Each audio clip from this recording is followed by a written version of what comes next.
Hello everyone, welcome to my channel. ಇವತ್ತು G20 ಬಗ್ಗೆ ತಿಳ್ಕೊಳ್ಳೋಣ. G20 means group of 20.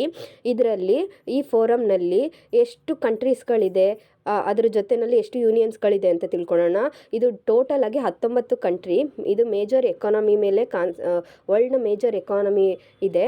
ಅದ್ರ ಜೊತೆಯಲ್ಲಿ ಎರಡು ಒಕ್ಕೂಟಗಳನ್ನು ನೋಡ್ತೀವಿ. ಒಂದು ಯುರೋಪಿಯನ್ ಯೂನಿಯನ್ನು, ಇನ್ನೊಂದು ಆಫ್ರಿಕನ್ ಯೂನಿಯನ್ ಆಗಿರುತ್ತೆ. ಮೊದಲು ಆಫ್ರಿಕನ್ ಯೂನಿಯನ್ ಇರಲಿಲ್ಲ ಫ್ರೆಂಡ್ಸ್. ಮೊದಲು 19 ದೇಶಗಳು ಸದಸ್ಯ ದೇಶಗಳಾಗಿದ್ವು. ಅದ್ರ ಜೊತೆಗೆ ಒಂದು ಒಕ್ಕೂಟ ಇತ್ತು, ಅದೇ ಯುರೋಪಿಯನ್ ಯೂನಿಯನ್ ಆಗಿತ್ತು ಸ್ಟಾರ್ಟಿಂಗ್ನಲ್ಲಿ. ಇದು ಯಾವಾಗ ಎಸ್ಟಾಬ್ಲಿಷ್ಮೆಂಟ್ ಆಯಿತು ಅಂದರೆ 1999ರಲ್ಲಿ ಇದು ಎಸ್ಟಾಬ್ಲಿಷ್ಮೆಂಟ್ ಆಯಿತು ಫ್ರೆಂಡ್ಸ್.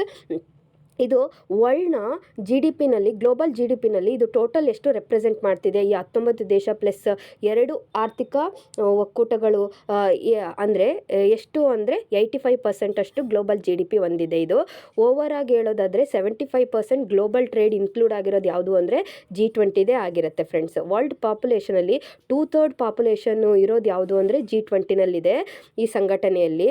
ಇದು ಏನನ್ನು ಮೇಜರ್, ಇದರ ಪರ್ಪಸ್ ಏನು ಅಂತ ನೋಡೋದಾದರೆ, ಇದು ಗ್ಲೋಬಲ್ ಎಕಾನಮಿಯನ್ನು ಮತ್ತೆ ಪ್ರಮೋಟ್ ಮಾಡ್ತಾ ಹೋಗುತ್ತೆ ಅಥವಾ ಅಡ್ರೆಸ್ಸಿಂಗ್ ಮಾಡ್ತಾ ಹೋಗುತ್ತೆ. ಇದು ಅಂದರೆ ಜಾಗತಿಕ ಆರ್ಥಿಕ ಸ್ಥಿರತೆ ಮತ್ತು ಬೆಳವಣಿಗೆಯನ್ನು ಪ್ರೋತ್ಸಾಹವನ್ನು ಮಾಡೋದರಲ್ಲಿ ಇದು ಮೇಜರಾಗಿ ಕಾನ್ಸಂಟ್ರೇಷನ್ ಮಾಡ್ತಾ ಹೋಗುತ್ತೆ. ಅದ್ರ ಜೊತೆಯಲ್ಲಿ G20 ಏನನ್ನು ಫೋಕಸ್ ಮಾಡುತ್ತೆ ಅಂದರೆ addressing global economic and social issue with the aim of fostering in international cooperation and sustainable ಡೆವಲಪ್ಮೆಂಟ್ನ ಇದು ಫೋಕಸ್ ಮಾಡ್ತಾ ಹೋಗುತ್ತೆ.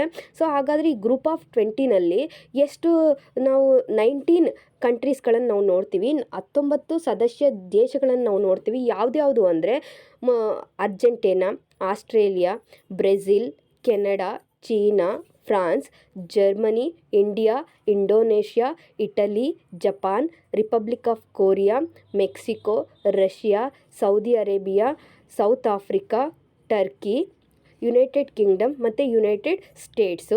ಅದ್ರ ಜೊತೆಯಲ್ಲಿ ಎರಡು ರೀಜನಲ್ ಬಾಡೀಸ್, ಎರಡು ಒಕ್ಕೂಟಗಳು ಕೂಡ ಇನ್ಕ್ಲೂಡ್ ಆಗಿದೆ. ಯಾವ್ದ್ಯಾವುದು ಅಂದರೆ ಒಂದು ಯುರೋಪಿಯನ್ ಯೂನಿಯನ್ನು, ಇನ್ನೊಂದು ಆಫ್ರಿಕನ್ ಯೂನಿಯನು. ಮೊದಲು ಆಫ್ರಿಕನ್ ಯೂನಿಯನ್ ಇರಲಿಲ್ಲ. 2023ರಲ್ಲಿ ಆಫ್ರಿಕನ್ ಯೂನಿಯನ್ ಕೂಡ ಇದ್ರ ಜೊತೆಗೆ ಸೇರಿದೆ. ಆದರೆ ಇದ್ರ ನೇಮ್ ಚೇಂಜ್ ಆಗಲಿಲ್ಲ. 21 ಆದರೂ ಕೂಡ ಇದ್ರ ನೇಮ್ ಚೇಂಜ್ ಆಗಲಿಲ್ಲ. ಇದ್ರ ನೇಮ್ ಏನಾಗಿದೆ, ಸೇಮೇ ಇದೆ, G20 ಅಂತಲೇ ನೇಮ್ ಇದೆ ಫ್ರೆಂಡ್ಸ್. ಹಾಗಾದರೆ ಇದರ ಉದ್ದೇಶ ಏನು ಅಂತ ನಾವು ತಿಳ್ಕೊಳ್ಬೇಕಾಗತ್ತೆ. ಇದ್ರ ಉದ್ದೇಶ ಏನು ಅಂದರೆ, ಇದು ಮೇಜರಾಗಿ ಎಕನಾಮಿಕ್ ಇದು ಕೋಆಪರೇಷನ್ ಆಗಿರುವಂಥ ಒಂದು ಫೋರಮ್ಮು. ಇಲ್ಲಿ bringing together the leaders to world's major economies to address the pressing global challenges and fostering coordinated action ಬಗ್ಗೆ ಇದು ಕಾನ್ಸಂಟ್ರೇಷನ್ ಮಾಡ್ತಾ ಹೋಗುತ್ತೆ. ಇನ್ನೂ ಇನ್ ಡೆಪ್ತಲ್ಲಿ ತಿಳ್ಕೊಳ್ಳೋದಿದ್ರೆ ಇಟ್ ಫೋಕಸ್ ಏನನ್ನು ಮಾಡುತ್ತೆ ಅಂದರೆ ವೈಡ್ ರೇಂಜ್ ಆಫ್ ಇಶ್ಯೂಸ್ಗಳನ್ನು ಫೋಕಸ್ ಮಾಡುತ್ತೆ. ವೈಡ್ ರೇಂಜ್ ಆಫ್ ಇಶ್ಯೂಸ್ ಯಾವುದ್ರ ರಿಲೇಟೆಡ್ ಆಗಿ ಅಂದರೆ ಗ್ಲೋಬಲ್ ಎಕನಾಮಿಕ್ ಸ್ಟೆಬಿಲಿಟಿ ರಿಲೇಟೆಡ್ ಆಗಿ, ಸಸ್ಟೈನಬಲ್ ಡೆವಲಪ್ಮೆಂಟ್ ರಿಲೇಟೆಡ್ ಆಗಿ, ಇನ್ಕ್ಲೂಸಿವ್ ಗ್ರೋತಿಗೆ ರಿಲೇಟೆಡ್ ಆಗಿ ಇದು ಈ ಇಶ್ಯೂಸ್ಗಳನ್ನು ಫೋಕಸ್ ಮಾಡುವಂಥದ್ದಾಗತ್ತೆ. ಹಾಗಾದರೆ ಈ G20ಗೆ ಏನಾದರೂ ಪರ್ಮನೆಂಟ್ ಸೆಕ್ರೆಟರಿಯೇಟ್ ಇದೆಯಾ ಅಂದರೆ ಇದು ಇಲ್ಲ, ಪರ್ಮನೆಂಟ್ ಸೆಕ್ರೆಟರಿಯೇಟ್ ಇಲ್ಲ. ಇದರಲ್ಲಿ ಮೂರು ಕಂಟ್ರೀಸ್ಗಳನ್ನು ನಾವೇನಂತೀವಿ, ಏನಂತ ಕರೀತಾರೆ, ಟ್ರಯಾಂಗಲ್ ಅಥವಾ ತ್ರಯೋಕಿಯಾ ಅಂತ ಕರೀತಾರೆ. 2023ರಲ್ಲಿ ಎಕ್ಸಾಂಪಲ್ ಹೇಳೋದಾದರೆ ಇಂಡೋನೇಷ್ಯಾ, ಬ್ರೆಜಿಲ್ ಮತ್ತು ಇಂಡಿಯಾ ಆಗಿರುತ್ತೆ. ಸೊ ಇದು ಆ್ಯನ್ಯುವಲಿ ಏನು ಮಾಡ್ತಾ ಹೋಗ್ತಾರೆ, ಈ ಸಮಾವೇಶಗಳನ್ನು ಮಾಡ್ತಾರೆ. ಸೊ ಈ ಸಮಾವೇಶಗಳ ಬಗ್ಗೆ ತಿಳ್ಕೊಳ್ಳೋಣ. ಯಾವ್ದ್ಯಾವುದು ಫಸ್ಟ್ ಸಮಾವೇಶ ನಡೆದಿದ್ದು ಯಾವಾಗ ಅಂದರೆ 2008ರಲ್ಲಿ. ಇದು ಎಸ್ಟಾಬ್ಲಿಷ್ಮೆಂಟ್ ಆಗಿದ್ದು 1999 ಆಗಿರ್ಬೋದು. ಆದರೆ ಮೊದಲ ಸಮಾವೇಶ ನಡೆದಿದ್ದು ಮೊದಲ ಸಮ್ಮಿಟ್ ನಡೆದಿದ್ದು ಯಾವಾಗ ಅಂದರೆ 2008ರಲ್ಲಿ. ಎಲ್ಲಿ ಅಂದರೆ USA ವಾಷಿಂಗ್ಟನ್ನಲ್ಲಿ ಅಂತ ನಾವು ತಿಳ್ಕೊಳ್ಬೋದು ಫ್ರೆಂಡ್ಸ್. ಅದಾದಮೇಲೆ ನಮ್ಗೆ ಇಂಪಾರ್ಟೆಂಟ್ ಏನಂದರೆ ಇಂಡಿಯಾದಲ್ಲಿ ಯಾವಾಗ ಸಮಾವೇಶ ಆಯಿತು ಅನ್ನೋದು. ಇಂಡಿಯಾದಲ್ಲಿ ಯಾವಾಗ ಸಮಾವೇಶ ಆಯಿತು ಅಂದರೆ ಸಮ್ಮಿಟ್ ಆಗಿದ್ದು ಯಾವಾಗ ಅಂದರೆ 9th ಮತ್ತು 10th ಸೆಪ್ಟೆಂಬರ್ 2023ನಲ್ಲಿ. ಇದನ್ನು 18ನೇ ಆವೃತ್ತಿ ಅಂತ ಹೇಳ್ತಾರೆ ಫ್ರೆಂಡ್ಸ್. 18ನೇ ಆವೃತ್ತಿ 2023. ಡೇಟ್ ಬಂದುಬಿಟ್ಟು 9 ಮತ್ತು 10 ಸೆಪ್ಟೆಂಬರ್ 2023ರಲ್ಲಿ G20 ಸಮಾವೇಶ ಆಗತ್ತೆ. ಈಗ ನಾವು ಭಾರತದ ಬಗ್ಗೆ ನಾವು ತಿಳ್ಕೊಳ್ಬೇಕಾಗತ್ತೆ. ಈ ಭಾರತದ ಸಮಾವೇಶ ಯಾವಾಗ ನಡೀತು, 2023ರಲ್ಲಿ. 2023ರಲ್ಲಿ ನಡೀತು ಕರೆಕ್ಟು. ಯಾವ ಡೇಟ್ನಲ್ಲಿ ನಡೀತು ಅಂದರೆ 9 ಮತ್ತು 10 ಸೆಪ್ಟೆಂಬರ್ 2023ರಲ್ಲಿ. ಹಾಗಾದರೆ ಈ ಭಾರತದ ಬಗ್ಗೆ ತಿಳ್ಕೊಳ್ಳೋದಾದರೆ ಸ್ಥಳ ಆಯೋಜನೆ ಮಾಡಿದ ಸ್ಥಳ ಯಾವುದು ಅಂತ ಹೇಳೋದಾದರೆ ಭಾರತ ಮಂಟಪ ನವದೆಹಲಿಯಲ್ಲಿ ಇದನ್ನು ಆಯೋಜನೆ ಮಾಡಿದರು ಫ್ರೆಂಡ್ಸ್.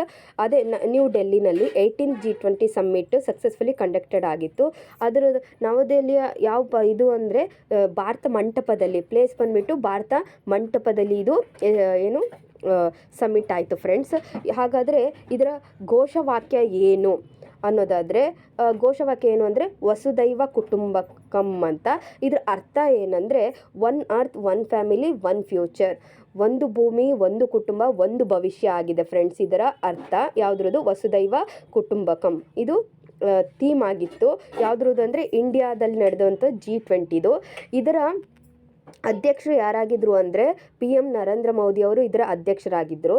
ಇದರ ನೋಡಿ ಇಲ್ಲಿ ಇದು ಏನು ಭಾರತ ಮಂಟಪ, ಇದ್ರದ್ದು ಕೆಲವೊಂದು ಪಿಕ್ಚರ್ಸ್ಗಳನ್ನು ನಾನು ನಿಮಗೆ ತೋರಿಸ್ತಾ ಇದ್ದೀನಿ. ಸೊ ಇದರ ನೋಡಿ ಇಲ್ಲೇ ಇದೆ ವಸುದೈವ ಕುಟುಂಬಕಂ, one earth one family and one future ಅಂತ ಹೇಳ್ಬೋದು ಫ್ರೆಂಡ್ಸ್. ಇದರ ಲೋಗೋ ಯಾವುದು ಅಂದರೆ ಕಮಲ. ಲೋಗೋ ಯಾವುದು ಅಂದರೆ ಇದ್ರದ್ದು ಕಮಲ ಆಗಿತ್ತು ಫ್ರೆಂಡ್ಸ್.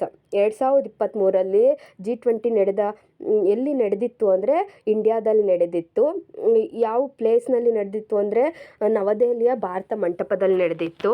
ದಿನಾಂಕ ಏನಂದರೆ 9/10/2023 ಸೆಪ್ಟೆಂಬರು. ಇದರ ಘೋಷವಾಕ್ಯ ಏನು ಅಂದರೆ ಇದರ ಕೋಟ್ ಏನು ಅಂದರೆ ವಸುದೈವ ಕುಟುಂಬಕಂ. ವಸುದೈವ ಕುಟುಂಬಕಂ ಅಂದರೆ ಏನು? One earth one family one future ಅಂತ ಹೇಳ್ಬೋದು ಫ್ರೆಂಡ್ಸ್. ನೆಕ್ಸ್ಟ್ ಇದಾದಮೇಲೆ 2024ರಲ್ಲಿ ಹಾಗಾದರೆ ಎಲ್ಲಿ ನಡೀತು? 2024ನೇದು 19ನೇ ಆವೃತ್ತಿ ಆಗಿರುತ್ತೆ. ಎಲ್ಲಿ ನಡೀತು ಅಂದರೆ ರಿಯೋ ಡಿ ಜನೈರೋ ಬ್ರೆಜಿಲ್ನಲ್ಲಿ ನಡೆಯುತ್ತೆ ಫ್ರೆಂಡ್ಸ್. ಇದರಲ್ಲಿ ಈ ಬ್ರೆಜಿಲ್ನಲ್ಲಿ ನಡೆಯುತ್ತೆ. ಇದರಲ್ಲಿ ಇದು ಯಾವ ಡೇಟ್ನಲ್ಲಿ ಅಂದರೆ 18 ನವೆಂಬರ್ ಮತ್ತು 19 ನವೆಂಬರ್ 2024ರಲ್ಲಿ ಇದು ನಡೀತು ಫ್ರೆಂಡ್ಸ್.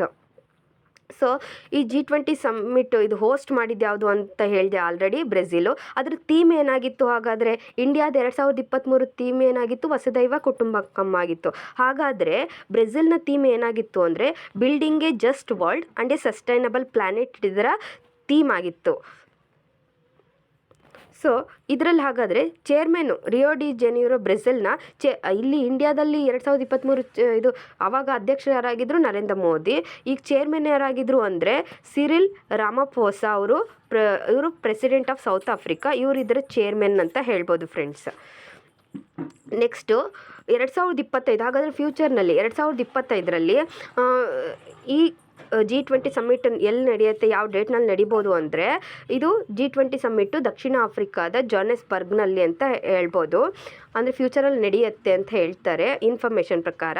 ಯಾವಾಗ ಅಂದರೆ Saturday 22 November 2005 Sunday 23 November 2025 friends. South Africa ಅಂದರೆ ದಕ್ಷಿಣ ಆಫ್ರಿಕಾ ಬರ್ಗಲ್ಲಿ ಈ ಸಮ್ಮಿಟ್ಟು ನಡೆಯಲಿದೆ ಅಂತ ಹೇಳ್ಬೋದು ಫ್ರೆಂಡ್ಸ್. ಸೊ ಇದು G20 ಸಮ್ಮಿಟಲ್ಲಿರುವಂಥ ಸದಸ್ಯ ರಾಷ್ಟ್ರಗಳ G20 ಕೆಲವೊಂದು ದೇಶಗಳ ಪಿಕ್ಚರ್ ಅಂದರೆ ಫ್ಲಾಗ್ಸಿನ ಪಿಕ್ಚರ್ಸು, ನೇಷನ್ಸ್ನ ಪಿಕ್ಚರ್ಸ್ ಆಗಿದೆ. ಇದಿಷ್ಟು ಕಂಟ್ರೀಸ್ಗಳನ್ನು ನಾವು ನೋಡ್ಬೋದು ಫ್ರೆಂಡ್ಸ್. Thank you.